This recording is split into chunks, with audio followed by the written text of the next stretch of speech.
बिस्मिल्लाहिर्रहमानिर्रहीम। My name is Sobia अमीन।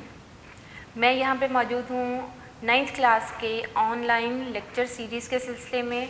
आज हमारा इसी सीरीज़ का नया लेक्चर नंबर 8 है और ये lecture related to time measuring instrument है। और आज हमने जो पढ़ना है time measuring instrument that is the stop watch. अच्छा बेटा, देखिए कि आप घर में क्लॉक यूज़ करते हो या फिर रिस्ट वॉच यूज़ करते हैं in order to measure the time. आपके घर में जो क्लॉक है, अगर आप उसको देखो तो कुछ घरों में डिजिटल क्लॉक होते हैं और कुछ में जो है वो मैकेनिकल क्लॉक होते हैं। यानी मैकेनिकल क्लॉक कौन से हैं, जिसमें नीडल्स जो हैं वो रोटेट करती हैं और आप सोच समझ के बताते हो कि कितना टाइम हो चुका है। लेकिन जो डिजिटल क्लॉक होते हैं उसमें आपको जो है वो ज़्यादा सोचना नहीं पड़ता, उसमें डिजिट्स की फॉर्म में रीडिंग्स आपके पास आ रही होती हैं, आप सिर्फ फ़ौरन से उसको देख के बोल देते हो कि ये टाइम है। तो दो तरह की वॉच आप यूज़ करते हो घरों में in order to measure the time. लेकिन स्टॉप वॉच और आम वॉच में क्या फ़र्क है? अच्छा, स्टॉप का मतलब ही क्या होता है? किसी चीज़ को स्टॉप कर देना, रोकना। और वॉच का मतलब क्या है कि जो आपको टाइम मेजर करके इंस्ट्रूमेंट बताएगा वो क्या है? वॉच है। अच्छा, अब टाइम जो है वो बेस क्वांटिटी है, उसका यूनिट क्या है? सेकंड है। तो हमारे पास समटाइम इंटरवल्स ऑफ टाइम बहुत शॉर्ट होते हैं। फॉर एग्जांपल, मैंने यहाँ से कोई स्टोन गिराया, फ़ौरन से जाके वो कहाँ हिट करेगा? ज़मीन को हिट करेगा। तो आप अपनी वॉच पे, जो रिस्ट वॉच है, उस पर फ़ौरन टाइम जो है वो नहीं नोट कर सकते कि किस टाइम पे हमने उसको जो है यहाँ से फॉल किया और किस टाइम ड्यूरेशन में जाके उसने ज़मीन को हिट किया है। दोनों का जो है टाइम इंटरवल आप अपनी रिस्ट वॉच से नोट तो कर सकते हो, लेकिन जो है उसमें इतनी एक्यूरेसी नहीं होगी, क्योंकि आप हो सकता है कि उसको एक्यूरेट मेजर ना कर सको। तो इस तरह के शॉर्ट इंटरवल्स ऑफ टाइम के लिए तो हम रिस्ट वॉच की बजाय फिर हम कौन सी वॉच यूज़ करते हैं? Stop watch.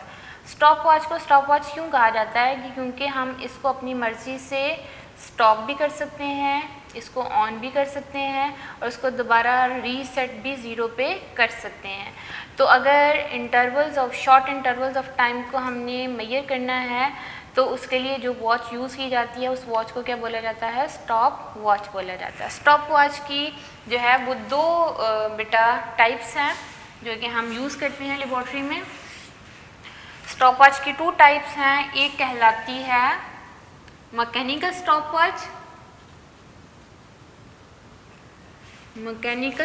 वॉच, और दूसरी इसकी जो टाइप है that is the digital stop watch.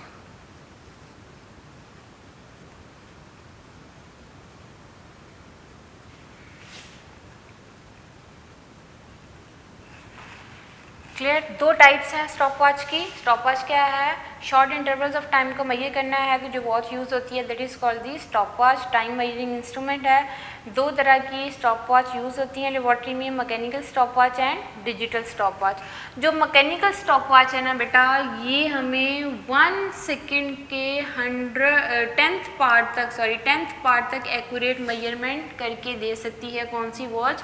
Mechanical stop watch.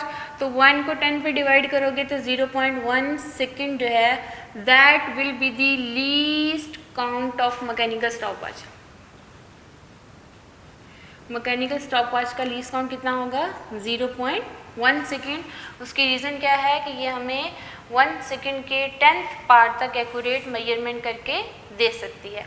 और अगर आप मैकेनिकल स्टॉप वॉच को लेबॉर्ट्री में देखो ना बेटा, तो उसमें इसकी शेप ऐसी है। यहाँ पे हमारे पास एक जो है नॉब और यहाँ पे स्केल जो है वो मार्क होगा। इस स्केल के ऊपर लिखा होगा 10, 20, 30, 40 जो है कंप्लीट। इसकी 1 रोटेशन जो है वो आपको शो करेगी 1 मिनट को। और फिर यहाँ पे भी एक छोटा स्केल होता है, ये आगे फर्दर आपको नेक्स्ट जो है मेजरमेंट करके बताएगा मिनट्स में एंड आवर्स में। ये बाहर वाली जो नीडल है ये आपको जो है वो सेकंड्स में मेजरमेंट करके बताएगी और ये वाली मिनट्स में जो है वो मेजरमेंट करके बता रही होती है। तो इन दैट केस आपके पास यहाँ पे एक ही नॉब होती है, यानी ऑन ऑफ बटन एक ही है, इसके अलावा कोई नॉब नहीं होगी। जो मैकेनिकल स्टॉपवॉच है उसमें आपकी एक दफ़ा प्रेस करने से, इस नॉब को एक दफ़ा प्रेस करने से ये नीडल्स जो हैं वो रोटेट करना शुरू कर देंगी, और जैसे ही आपका वो टाइम इंटरवल ख़त्म हुआ, वो इवेंट ख़त्म हुआ, आप इसी नॉब को दोबारा से प्रेस करोगे। जैसे इस नॉब को दोबारा से प्रेस करोगे तो ये फ़ौरन से नीडल क्या हो जाएंगी, स्टॉप हो जाएंगी। फॉर एग्ज़ाम्पल मैंने यहाँ से स्टोन जो है वो फॉल किया है, गिरा दिया। अभी स्टोन मेरे हाथ में है, दूसरे हाथ में stop watch, mechanical stop watch है, ठीक है। जैसे मैंने इधर से गिराया, इधर से स्टॉप वॉच का बटन क्या कर देंगे, ऑन कर देंगे। जैसे ही बटन ऑन किया तो इसकी नीडल जो है वो रोटेट करना शुरू कर देंगी, और जैसे ही वो स्टोन जाके हिट करेगा ग्राउंड को तो आप फ़ौरन से उसी बटन को दोबारा दबाएंगे तो वो नीडल्स फ़ौरन क्या हो जाएंगी, स्टॉप हो जाएंगी। तो स्टॉप जब हो गई तो फिर आप इजीली इस स्केल को जो है वो पढ़ के बता सकते हो, क्या इसको 5 सेकंड लगे हैं, क्या इसको 6 सेकंड लगे हैं, या इससे भी कम टाइम ड्यूरेशन लगा है, वो आप अपनी स्टॉप वॉच से इसको जो है वो मैयर करके बता सकते हो कि इस स्टोन को इस हाइट से गिरने में इतना टाइम लग गया है। उसके बाद बेटा आपने इसी स्टॉप वॉच को दोबारा सेट करना है, तो इसी बटन को फिर से प्रेस करोगे तो सारी की सारी नीडल्स वापस कहाँ पे आ जाएंगी, 0 पे। तो हमारे पास जो मैकेनिकल स्टॉप वॉच है एक ही नॉब होगी, उसी नॉब से ऑन होगा, उसी नॉब से क्या होगा, ऑफ होगा, और उसी नॉब से वापस नीडल्स कहाँ पे सेट हो जाएंगी, 0 पे सेट होंगी। ये थी mechanical stop watch.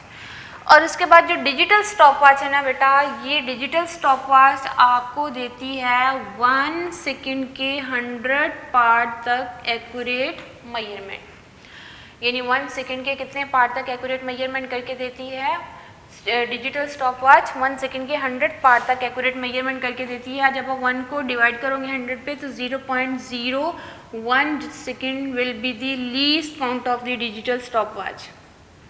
Least count of digital stop watch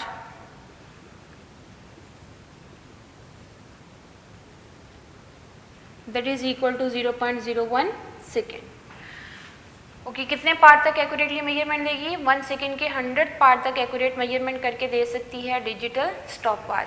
अच्छा, अब जो डिजिटल स्टॉप वॉच है इसको अगर आप देखो लेबॉर्ट्री में जो हम यूज़ करते हैं, इसमें भी 3 बटन्स होते हैं और यहाँ पे एक स्क्रीन, इस स्क्रीन के ऊपर आपको यूजुअली जब आपने अभी स्टॉप वॉच यूज़ नहीं की तो ये सारा कहाँ पे सेट होता है, 0 पे सेट होता है।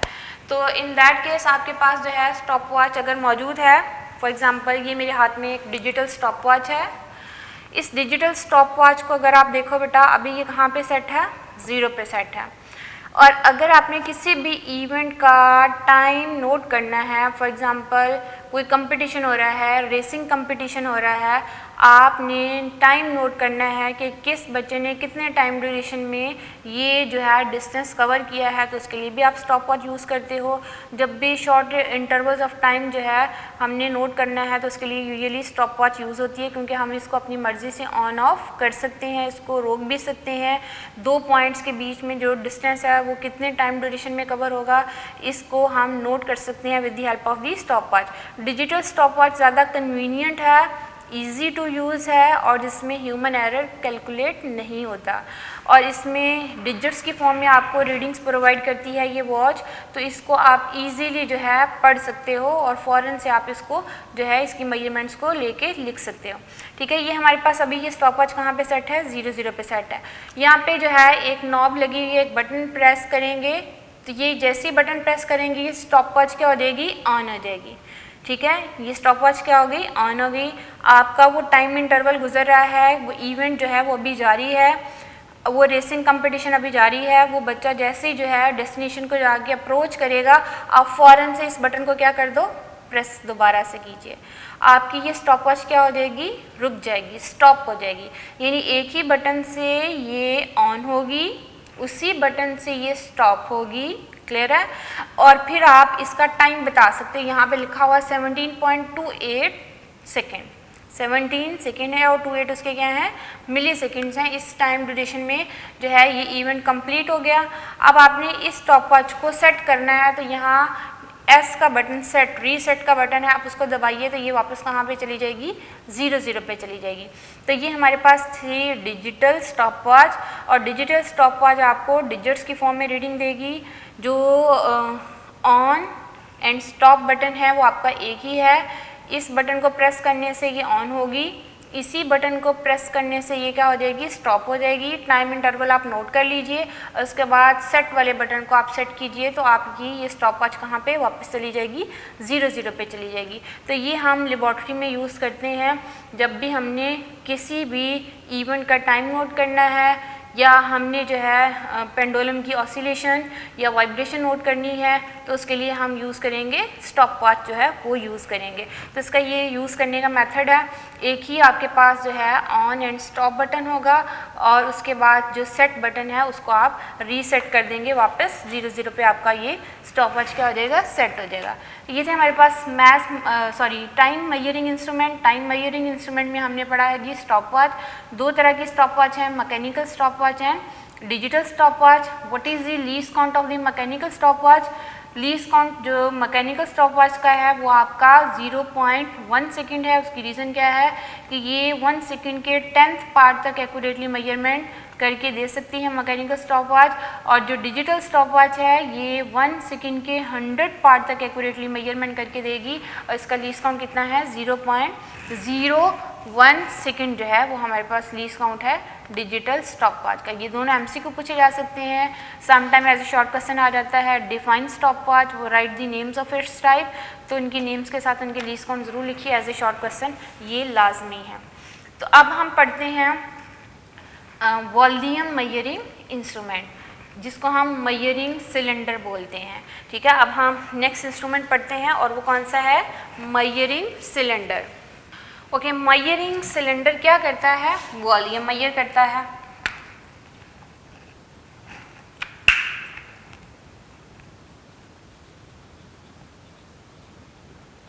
मेजरिंग सिलेंडर्स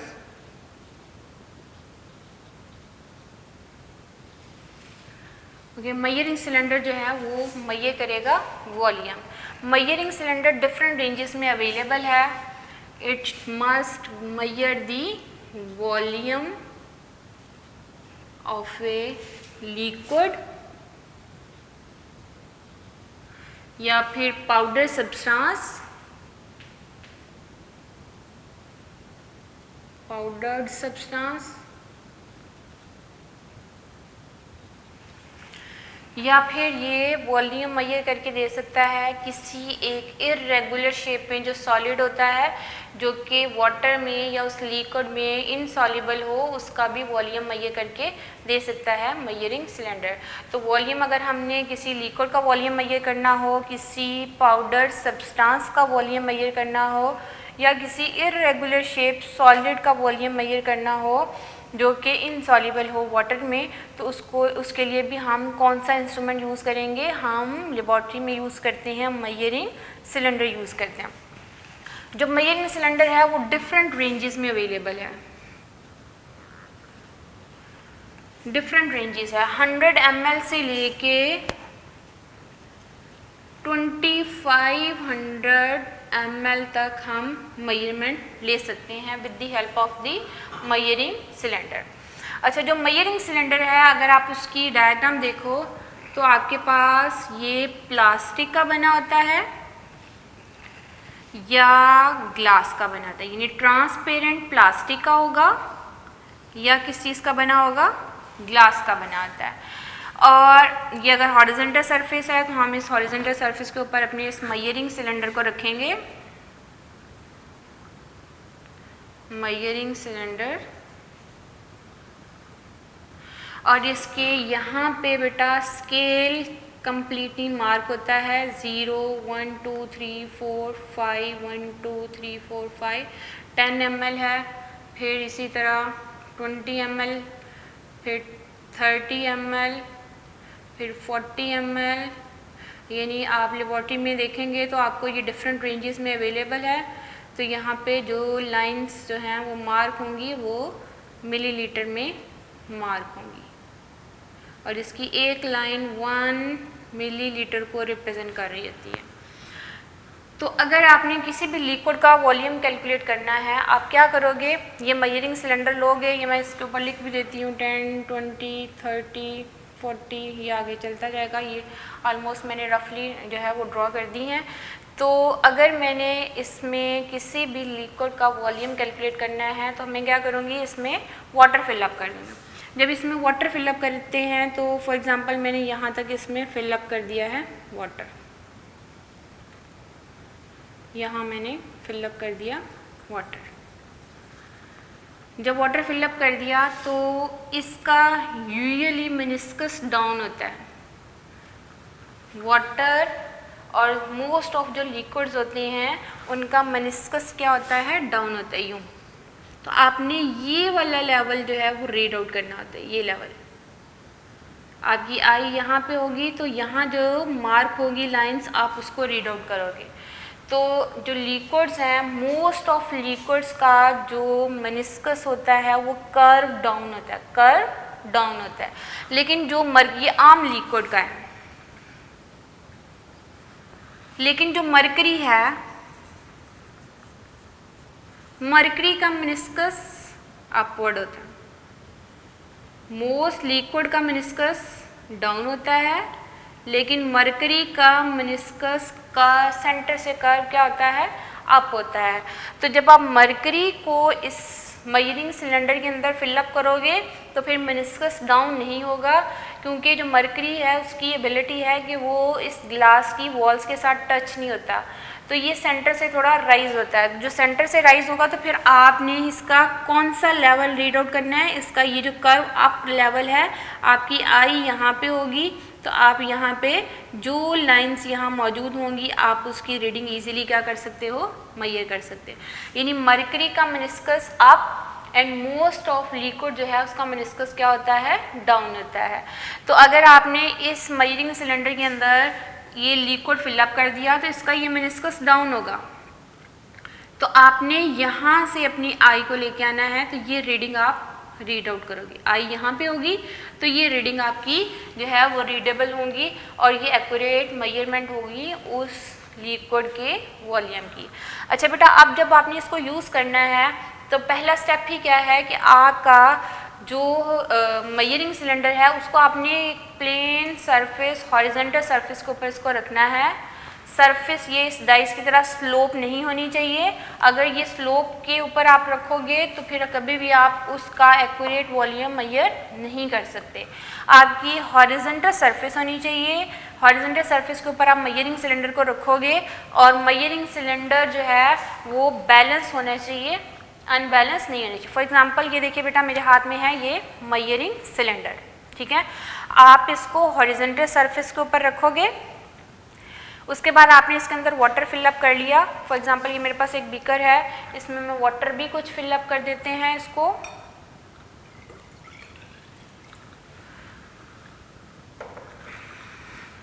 ओके, अब आप देखिए कि ये लिक्विड है, इसमें हमने फिलअप कर दिया। आप देखो तो इसकी कर्व डाउन है। यहाँ से अगर आप देखोगे कैमरा में तो आपको इसकी कर्व डाउन नज़र आएगी, ठीक है। आपने जब इसकी रीडिंग नोट करनी है बेटा, ना तो आपका आई का लेवल इससे नीचे होना चाहिए, ना ही आई का लेवल इससे ऊपर होना चाहिए। जब आप इसकी मेजरमेंट लोगे तो आपने इसको हॉरिजॉन्टल टेबल के ऊपर जब रख लिया तो आपने इसको जब देखना है तो आपकी आई बिल्कुल इस रीडिंग के पैरेलल होगी। जैसे फॉर एग्जांपल ये है रीडिंग, आपकी आई बिल्कुल इसके यहाँ पे इसके लेवल पे मौजूद होगी तो आप एक्यूरेट मेजरमेंट ले सकते हो। तो इसकी अगर मैं एक्यूरेट मेजरमेंट देखूँ बेटा, ये मेरे पास है 91 ml, ठीक है। इसकी जो मेजरमेंट मैंने यहाँ पे देखी है अभी इसमें, तो ये कितनी है, 91 ml है। अब अगर मैंने आई इसके ऊपर, यानी यहाँ लेवल के बजाय मैंने ऊपर से देखा है इसको, तो क्या मैं कभी भी सही रीडिंग नोट कर सकती हूँ? कभी भी नहीं रीडिंग सही नोट होंगी। जब मेरी आई इस लेवल से ऊपर होगी तो ये मेनिस्कस जो है मुझे नीचे की तरफ नज़र आ रहा होगा, तो मैं इसकी रीडिंग एक्यूरेटली नोट नहीं कर पाऊँगी। और अगर मेरी आई यहाँ पे नहीं बल्कि मैंने इस लेवल से नीचे रख ली है, यानी ये मेजरिंग सिलेंडर थोड़ा ऊपर है तो मेरी आई नीचे है, तो तब भी मैं कभी भी एक्यूरेट रीडिंग नोट नहीं कर सकूंगी, इसमें ह्यूमन एरर आ जाएगा। आप इस रीडिंग से जो एक्यूरेट रीडिंग है उससे थोड़ी आप जो है ऊपर की तरफ रीडिंग नोट कर लेते हो, तो आपकी ये रॉन्ग मेथड है, गलत मेथड है रीडिंग नोट करने का। राइट साइड पे और यानी अपवर्ड एंड डाउनवर्ड डायरेक्शन में आपकी आई नहीं होनी चाहिए, बल्कि बिल्कुल इस रीडिंग के जो है लेवल पे आई होगी, तो आप ये रीडिंग नोट कर सकोगे। तो तब आप बताओगे कि ये है एक्यूरेट रीडिंग, ये है इस लिक्विड का वॉल्यूम। अगर आई लेवल से अपवर्ड हुई या आई लेवल से डाउनवर्ड हुई, दोनों केसेस में आप एक्यूरेट रीडिंग नोट नहीं कर सकते हो। मेथड क्या है कि आपने हॉरिजॉन्टल सरफेस के ऊपर मेजरिंग सिलेंडर को रखा, इसके अंदर आपने वाटर को या लिक्विड को फिलअप किया, उसके बाद अपनी आई को उस लेवल पे लेके आओगे और फिर आपने रीडिंग नोट करनी है। और यहाँ पे फॉर एग्जांपल ये मैं यहाँ से रीडिंग नोट करूँ तो ये है 20, 21, 22, 23, 24, 25, 26, ये 26 ml जो है ये इसका वॉल्यूम जो है वो नज़र आ रहा है। ठीक है, तो यहाँ से जो है स्केल मेरा ऊपर से मार्क किया हुआ है, लेकिन यूजुअली जो है ये बॉटम से मार्क होता है, 0 से ऊपर 100 की तरफ होगा। तो अगर मैं इसको ठीक कर लेते हैं, यहाँ 0 से नीचे से स्टार्ट करते हैं क्योंकि ऊपर रीडिंग्स जो हैं वो ज़्यादा हो रही होती हैं, और यहाँ से बॉटम लेवल से स्टार्ट होती है, तो हम यहाँ से स्टार्ट करते हैं।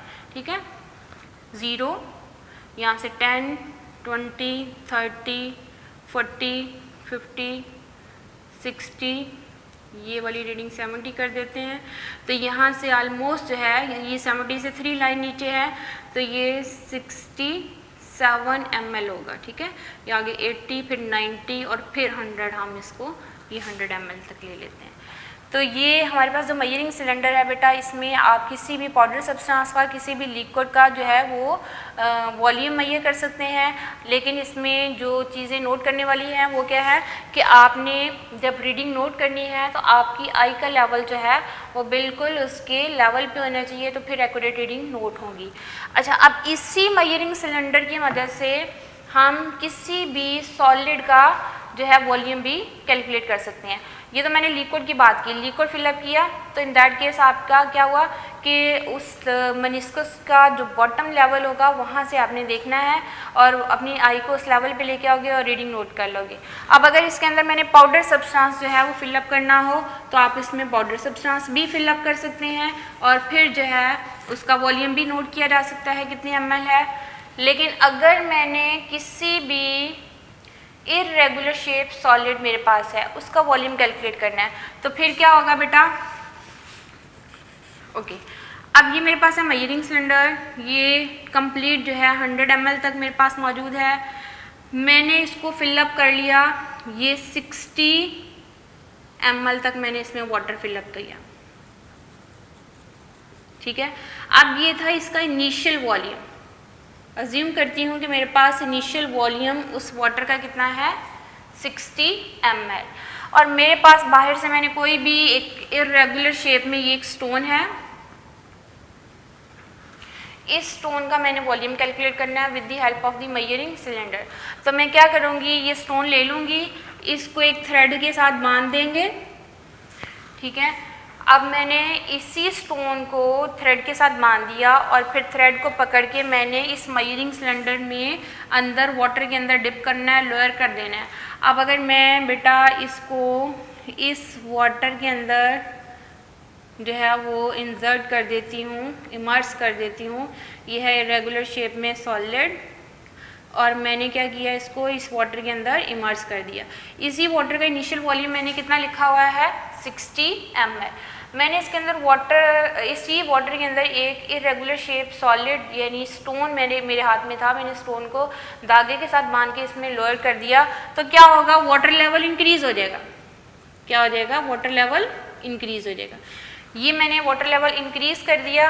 अब क्या होगा कि ये इसका फाइनल जो है, ये मैंने इसको ग्रीन कलर से शेड कर रही हूँ ताकि आपको नज़र आ जाए कि ये इसका इनिशियल वॉल्यूम था, और यहाँ पे हमने जो है जब इसको लोअर कर दिया तो ये कितना आ गया 70 ml। ये इसका कौन सा वॉल्यूम होगा, फाइनल वॉल्यूम होगा।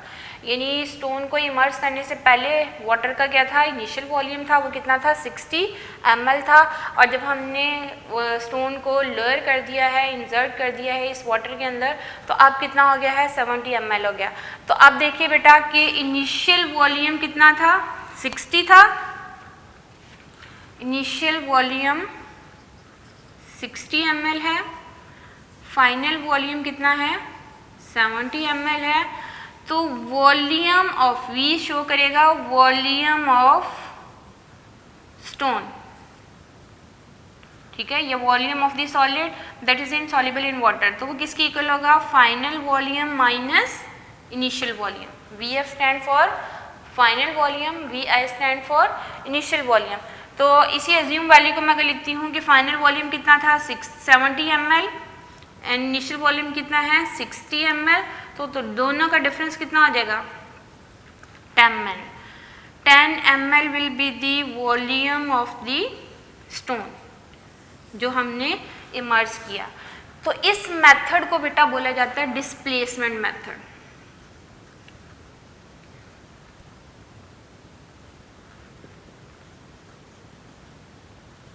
इस मेथड को क्या बोला जाता है, डिस्प्लेसमेंट मेथड। इट मीन्स कि हमने किसी भी एक ऐसे सॉलिड का वॉल्यूम कैलकुलेट करना है जो कि उस लिक्विड में इनसॉल्युबल हो। ये नहीं हो कि आपने एक जो है पीस ले लिया है शुगर का, या आपने जो है वो सॉल्ट का कोई पीस ले लिया है और सॉल्ट को आपने डिप कर दिया है किसके अंदर, वाटर के अंदर, तो वो सॉल्ट का पीस क्या हो जाएगा, डिज़ोल्व हो जाएगा, ठीक है। तो फिर आप उसको एक्यूरेटली मेजर नहीं कर सकोगे। आपने एक ऐसा सॉलिड लेना है जो कि वाटर के अंदर इनसॉल्युबल होगा, तो तब आप उसका एक्यूरेटली जो है वो वॉल्यूम कैलकुलेट कर सकते हैं। जो सिमेट्रिकल ऑब्जेक्ट्स होते हैं बेटा उनका वॉल्यूम कैलकुलेट करने के तो फार्मूलाज डिफरेंट होते हैं, ठीक है, लेकिन जो सिमेट्रिकल नहीं होते, जिनकी शेप इर्रेगुलर होती है, उन स्टोन्स को या उन सॉलिड्स को हम जो है वो उनका वॉल्यूम मेजर कर सकते हैं by this method, and this method is called the displacement method. तो डिस्प्लेसमेंट मेथड क्या था, आपने मेजरिंग सिलेंडर लेना है, मेजरिंग सिलेंडर को फिलअप करना है किस चीज़ से, वाटर के साथ, और वाटर के साथ जब फिलअप कर लिया तो you must noted the initial volume of that liquid. जो लिक्विड आपने उसके अंदर फिलअप किया उसका इनिशियल वॉल्यूम नोट करना है, और नोट करने के बाद आपने वो लेना है ऑब्जेक्ट, वो सॉलिड लेना है जिसका आपने वॉल्यूम कैलकुलेट करना चाहते हो। तो फिर आपने उस सॉलिड को किसी भी थ्रेड के साथ बांधना है, और थ्रेड को फिर आपने लोअर कर देना है किसके अंदर, उस वाटर के अंदर। आपका वो ऑब्जेक्ट कम्प्लीटली इमर्स होना चाहिए, वो डिप हो जाना चाहिए उस लिक्विड के अंदर। जैसे ही वो सॉलिड डिप हो जाता है लिक्विड के अंदर, तो आप देखोगे वाटर लेवल क्या हो जाता है, राइज हो जाता है। वाटर लेवल जब राइज हो जाएगा तो फिर आपने फाइनल वॉल्यूम नोट कर लेना है, और फिर दोनों का जो डिफरेंस होगा वो आपने ले लेना है, और डिफरेंस जो होगा वो इक्वल टू होगा volume of the irregular shape solid that is insoluble in the water। ये था हमारे पास मेजरिंग सिलेंडर। मेजरिंग सिलेंडर की मदद से हम क्या कर सकते हैं बेटा, हम किसी भी लिक्विड का वॉल्यूम कैलकुलेट कर सकते हैं, किसी भी पाउडर सब्सटेंस का वॉल्यूम कैलकुलेट कर सकते हैं, या किसी भी इरेगुलर शेप सॉलिड का वॉल्यूम कैलकुलेट किया जा सकता है। लेकिन वो सॉलिड जो कि लिक्विड के अंदर इनसॉल्युबल होगा उसका हम कैलकुलेट कर सकते हैं, और वो सॉलिड जो कि सॉल्युबल होते हैं लिक्विड के अंदर उनका हम वॉल्यूम कैलकुलेट नहीं कर सकते by using the measuring cylinder. और इरेगुलर शेप सॉलिड का वॉल्यूम कैलकुलेट करने का ये जो मेथड है, that method is called the displacement method. और जो हमारे पास मेजरिंग सिलेंडर है किस चीज़ का बना होता है, ग्लास का बना होता है या फिर ट्रांसपेरेंट प्लास्टिक का बना होता है। उसके ऊपर कंप्लीट एक स्केल जो है वो मार्क होता है, और वो स्केल 0 से लेके जितने लेवल का, जितनी कैपेसिटी का, जितनी रेंज का आप मेजरिंग सिलेंडर यूज़ करोगे तो उसी के हिसाब से उसके ऊपर वो लाइंस मार्क होती हैं। अब अगर मैं देखूं, ये मेरे पास जो मेजरिंग सिलेंडर था ये 100 ml का था। इसमें आपने एक लिक्विड फिलअप किया। जितने लिक्विड्स होते हैं उनका मेनिस्कस यानी कर्व डाउन होता है, लेकिन जो मरकरी होता है उसका मेनिस्कस जो कर्व होता है वो अप होता है, वो सेंटर से थोड़ा राइज होता है। तो which liquid whose meniscus is downward, most of the liquid whose meniscus are downward, and which liquid whose meniscus is upward? Mercury is that liquid whose meniscus is upward. ये ऐसे MCQ भी बात पूछ ली जाती है। उसके बाद इसका प्रॉपर मेथड क्या है बेटा? मेथड ये है कि जब आपने मेजरिंग सिलेंडर में वाटर फिलअप कर लिया, करने के बाद आपकी आई का लेवल बिल्कुल उस वाटर लेवल के जो है वो लेवल पे होना चाहिए, तो आप एक्यूरेट मेजरमेंट कर सकते हो। अगर उस वाटर लेवल से आपकी आई ऊपर है या उस वाटर लेवल से आई आपकी बहुत नीचे है, तो आप कभी भी एक्यूरेट मेजरमेंट नहीं ले सकते हो। उसमें हमेशा एरर जो है वो कैलकुलेट हो जाएगा, तो कभी भी वो प्रीसाइज एंड एक्यूरेट मेजरमेंट नहीं होगी। ठीक है, उसके बाद फिर हमने डिस्प्लेसमेंट मेथड की बात की, और ये डिस्प्लेसमेंट मेथड की मदद से हम जो है किसी भी ऑब्जेक्ट का, किसी भी सॉलिड का वॉल्यूम कैलकुलेट कर सकते हैं by using the measuring cylinder, and this method is called the displacement method। ये था हमारा इंस्ट्रूमेंट जो कि measuring cylinder है। तो अब जो है हम कुछ क्विजेज जो है वो के रिलेटेड टू दैट टॉपिक्स हैं जो कि हम पढ़ चुके हैं ऑलरेडी, उनसे रिलेटेड जो है मैं कुछ क्विजेज डिस्कस करती हूँ आपके साथ। आपके यूनिक नोट्स पे बेटा सेपरेट जो है वो एक्सरसाइजेस क्वेश्चंस हैं, separate quizzes and mini exercises भी दी हुई हैं। उसमें से जो है कुछ जो है क्विज जो है वो मैं डिस्कस करती हूँ आपके साथ, और कुछ मिनी एक्सरसाइजेस के क्वेश्चंस जो है मैंने पिछली जो है टॉपिक के साथ डिस्कस भी कर दिए थे। मेरे पास बेटा क्विज है, क्विज नंबर 1। आपने प्रीफिक्सेस का टॉपिक पढ़ लिया है। प्रीफिक्सेस क्या थे? वो वर्ड और लेटर जो कि ऐसे यूनिट से पहले जो है वो हम लगाते हैं, जो कि वो स्टैंड करते हैं 10 की पावर को, और वो usually kilo, mega, giga, nano, वो डिफरेंट पूरे टेबुलर फॉर्म में उस दिन मैंने डिस्कस किए थे। यहाँ क्वेश्चन वो क्विज में ये कहता है name 5 prefixes that are commonly used. कौन से 5 प्रीफिक्सेस हैं जो कि कॉमनली यूज़ होते हैं? जिस दिन मैंने आपको ये टॉपिक पढ़ाया था वहाँ मैंने अंडरलाइन भी कर दिए थे वो प्रीफिक्सेस जो कि कॉमनली यूज़ होते हैं न्यूमेरिकल प्रॉब्लम्स को सॉल्व करने के लिए। कुछ मल्टीपल्स में मैंने आपको जो है वो अंडरलाइन करके बताए थे, कुछ सब मल्टीपल्स में भी अंडरलाइन करके बताए थे, वो फिंगर टिप पे लर्न करने थे। उसी से हम बोलेंगे कि जो 5 प्रीफिक्सेस उसमें से कोई भी आप लिख सकते हो जो कि कॉमनली यूज़ होते हैं। Milli, micro, nano, kilo, giga, mega, ये सारे हैं कॉमनली प्रीफिक्सेस जो कि यूज़ किए जाते हैं। ठीक है, कोई भी 5 जो है प्रीफिक्सेस आपने बताने हैं। अगर आपने टेबल लर्न किया है तो आप इजीली इस क्विज़ का आंसर दे सकते हो। सेकंड क्विज़ है बेटा, क्विज़ में वो कह रहा है identify the base quantity in the following. 4 quantities हैं, 4 क्वांटिटीज़ में वो बताता है कि आपने बेस क्वांटिटी बतानी है। पहला उसने आपको ऑप्शन दिया है स्पीड। क्या स्पीड बेस क्वांटिटी है? नो। स्पीड जो है वो कौन सी क्वांटिटी है? डिराइव क्वांटिटी है। नेक्स्ट उसने ऑप्शन दिया आपको एरिया। क्या एरिया बेस क्वांटिटी है? नेवर। एरिया डिराइव क्वांटिटी है। थर्ड ऑप्शन उसने बताई है फोर्स। फोर्स भी डिराइव क्वांटिटी है।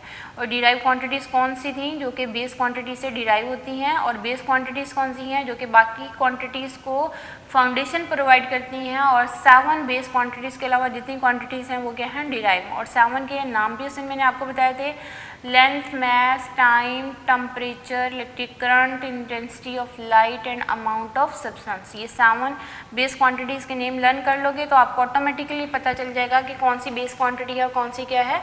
डिराइव। ये 7 ही बेस क्वांटिटीज़ हैं, उसके अलावा बाकी सारी क्या है? डिराइव। बेटा उसने 4 ऑप्शन हमें इसमें बताई हैं, speed, area, force and distance. ये 4 चीज़ें हैं। स्पीड डिराइव क्वांटिटी है, एरिया डिराइव क्वांटिटी है, फोर्स डिराइव क्वांटिटी है, डिस्टेंस जो है वो बेस क्वांटिटी है। What is the distance? It is a length between 2 points. ठीक है, 2 पॉइंट के बीच में जो लेंथ होती है वो क्या कहलाती है? डिस्टेंस कहलाती है। इसका मतलब क्या हुआ कि जो डिस्टेंस होती है बेसिकली लेंथ ही होती है। और लेंथ कौन सी क्वांटिटी है? That is the base quantity. Length कौन सी क्वांटिटी है? बेस क्वांटिटी है। ठीक है, तो आपका इस क्वेश्चन का आंसर क्या होगा? डिस्टेंस। इट मीन्स कि length is the base quantity.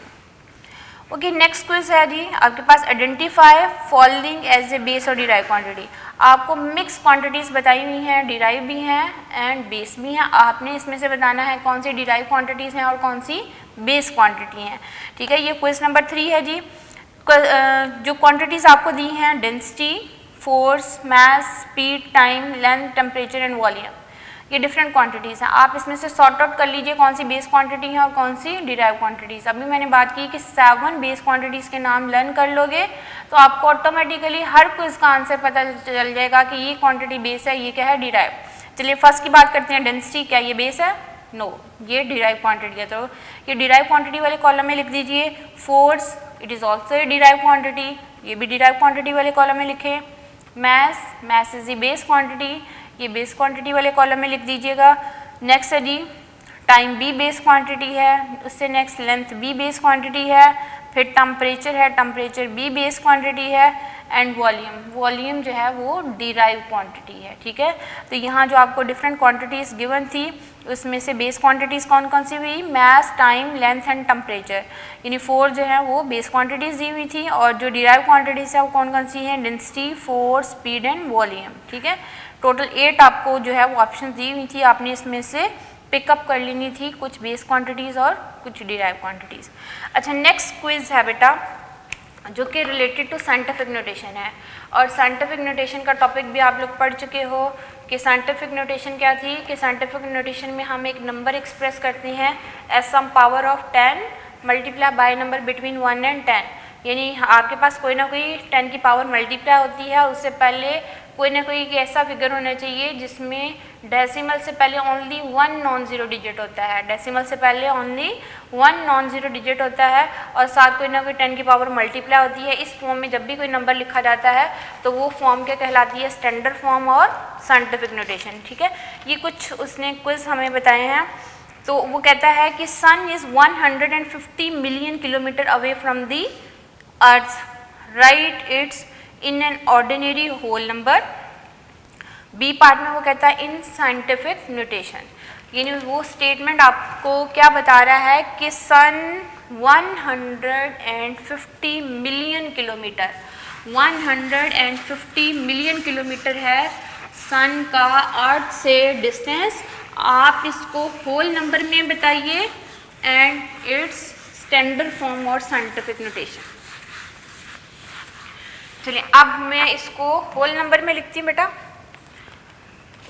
ये है क्विज, नोट्स के ऊपर क्विज नंबर 4 है।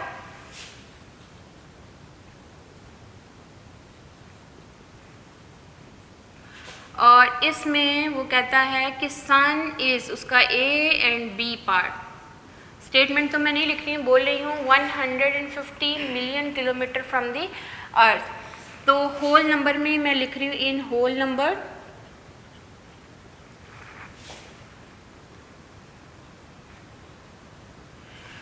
150, आपने 150 लिखना है, उसके बाद मिलियन किलोमीटर। 1 मिलियन में आपको पता है 6 जीरोज होते हैं, साथ आपने यूनिट क्या लिख देनी है? किलोमीटर। ये होल नंबर में हमने इसको लिख दिया 150 मिलियन किलोमीटर। अब वो कहता है बी पार्ट में आपने इसको स्टैंडर्ड फॉर्म में भी लिखना है, इन स्टैंडर्ड फॉर्म और इन साइंटिफिक नोटेशन। तो same number in scientific notation क्या होगा?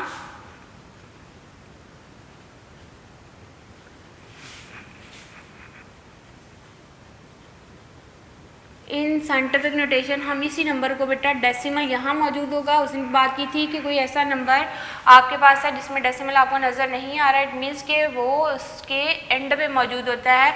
यहाँ से आपने 1 के बाद शिफ्ट करना है, तो आप क्या लिखोगे? 1.5, उसके बाद इसके मल्टीप्लाई आप कर दीजिए, कितने ज़ीरोस हमने आगे शिफ्ट किया? 1 2 3 4 5 6 7 एंड 8, मल्टीप्लाई 10 की पावर 8 किलोमीटर।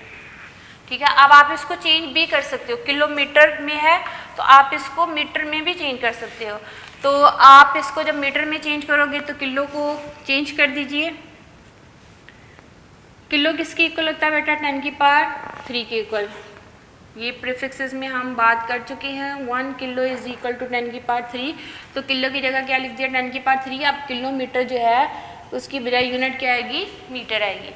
अब बेस सेम है, पावर कंबाइन करेंगे तो क्या लिखेंगे? 1.5 मल्टीप्लाई 10 की पावर 8 प्लस 3, तो ये आ जाएगा 1.5 मल्टीप्लाई 10 की पावर 11। ये आपके पास किस फॉर्म में आ गई हैं? स्टैंडर्ड फॉर्म में, ठीक है। ये मैंने दोनों अंडरलाइन कर दिए हैं, ये किलोमीटर में और ये मैंने मीटर में लिख दिया। ये आपका क्विज था, क्विज नंबर 4, जिसमें आपने इसको किस फॉर्म में लिखना था, स्टैंडर्ड फॉर्म में एंड साइंटिफिक नोटेशन में। तो इसी तरह क्विज नंबर 5 भी है बेटा। क्विज नंबर 5 में वो कहता है right the following numbers below in the scientific notation. Scientific notation में लिखने हैं। इसमें क्विज नंबर 5 मैं वो भी सॉल्व कर देती हूँ, क्योंकि ये टॉपिक्स आप पढ़ चुके हो। जो टॉपिक पढ़ चुके हैं तो उसकी प्रैक्टिस घर पे कीजिए। इस तरह के क्वेश्चन एज ए शॉर्ट भी पूछ लिए जाते हैं। इसमें भी 4 पार्ट्स हैं। 4 पार्ट में बेटा क्विज नंबर है जी 5। नोट्स के ऊपर बुक में लेके नहीं आई तो वो पेज नंबर कुछ और होगा, ठीक है। इसके टोटल जो है वो भी 4 पार्ट्स हैं। फर्स्ट पार्ट में वो कहता है आपके पास जो गिवन है वो है 3 के साथ कितने जीरोस हैं, काउंट करने पड़ेंगे। 1 2 3 4 5 6 7 8 9 9 जीरोस हैं जी। ये 3 के साथ 1 2 3 4 5 6 7 8 एंड 9। और यूनिट बेटा उसने बताई है मीटर पर सेकेंड। ये आपको गिवन है, आपने इसको किस फॉर्म में लिखना है, स्टैंडर्ड फॉर्म में लिखना है। और स्टैंडर्ड फॉर्म कौन सी है, साइंटिफिक नोटेशन। और इसमें भी कहीं डेसिमल नहीं है तो कहाँ होगा, यहाँ पे मौजूद होगा। इसको आप कहाँ शिफ्ट करोगे, 3 के बाद शिफ्ट करोगे तो फिर ये स्टैंडर्ड फॉर्म बनेगी। जब आप यहाँ पे शिफ्ट करोगे तो क्या लिखोगे, 3.0 मल्टीप्लाई 10 की पावर, कितने जीरो शिफ्ट किया, 1 2 3 4 5 6 7 8 and 9 digit towards left shift किया तो क्या लिखेंगे, 10 की power 9। What will be the unit, metre per second. ये फॉर्म अब कौन सी होगी, स्टैंडर्ड फॉर्म होगी, ये साइंटिफिक नोटेशन होगी, ठीक है। डेसिमल से पहले ओनली 1 नॉन जीरो डिजिट और साथ कोई ना कोई 10 की पावर क्या होगी, मल्टीप्लाई होगी। इसी तरह बी पार्ट इसका है, इसी क्विज का बी पार्ट में वो कह रहा है बेटा 6 4 और उसके साथ हैं 5 जीरोस, 1 2 3 4 5, ओके 5 जीरोस हैं, 1 2 3 4 एंड 5। और यूनिट साथ कौन सी दी हुई है, मीटर। ये आपके पास एक और इसी का बी पार्ट जो है वो है, इसको भी स्टैंडर्ड फॉर्म में लिखना है बेटा। और स्टैंडर्ड फॉर्म क्या है कि डेसिमल से पहले only 1 non zero digit. Decimal यहाँ है तो कहाँ शिफ्ट करेंगे, 6 के बाद शिफ्ट करेंगे। जब हम 6 के बाद शिफ्ट करेंगे तो हम क्या लिखेंगे, 6.4 मल्टीप्लाई कितने डिजिट शिफ्ट किया, 1 2 3 4 5 एंड 6 डिजिट हमने शिफ्ट किया तो 10 की पावर 6 मीटर लिखेंगे। और ये फॉर्म कौन सी होगी, स्टैंडर्ड फॉर्म होगी, that is the scientific notation. अब इसी का सी पार्ट जो है वो सॉल्व करते हैं। सी पार्ट देखिए क्वेश्चन में जी, ये है जी आपके पास, मैं चेक कर लूँ क्योंकि जीरोस हैं, 1 2 3 4 5 6 7 8 जीरोस हैं। 0.1 2 3 4 5 6 7 एंड 8।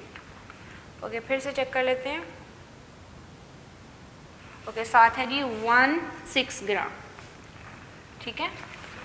ये इतने जीरोस हैं, आपने इस नंबर को भी एक्सप्रेस करना है इन स्टैंडर्ड फॉर्म, क्लियर।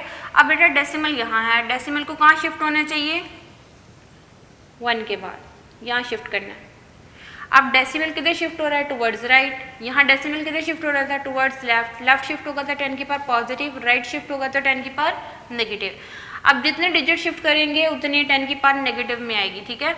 अब आप देख लिए 1 के बाद शिफ्ट करेंगे तो हम क्या लिखेंगे, 1.6 मल्टीप्लाई 10 की पावर। अब पावर आपने लिखनी है माइनस में लिखनी है, साइन लगाएंगे माइनस, क्योंकि डेसिमल टुवर्ड्स जो है किधर शिफ्ट हो रहा है, टुवर्ड्स राइट शिफ्ट हो रहा है।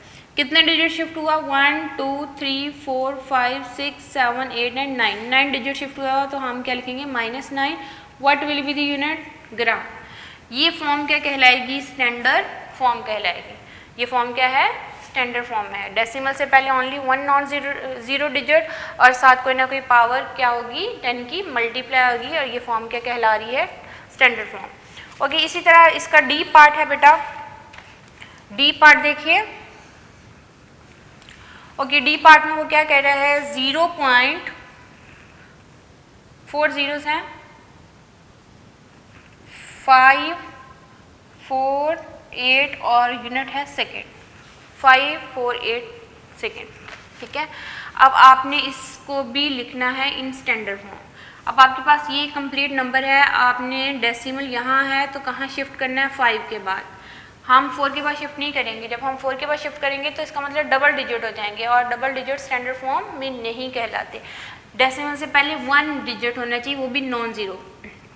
डेसिमल हम 5 के बाद शिफ्ट करेंगे तो क्या लिखेंगे, 5.48, कितने डिजिट शिफ्ट किया, 1 2 3 4 एंड 5, तो 10 की पावर -5 सेकेंड आ जाएगी। ये फॉर्म क्या कहलाएगी, स्टैंडर्ड फॉर्म कहलाएगी। ये था क्विज़, और क्विज़ जो है इसके टोटल 4 पार्ट्स है वो हमने सॉल्व कर लिए हैं।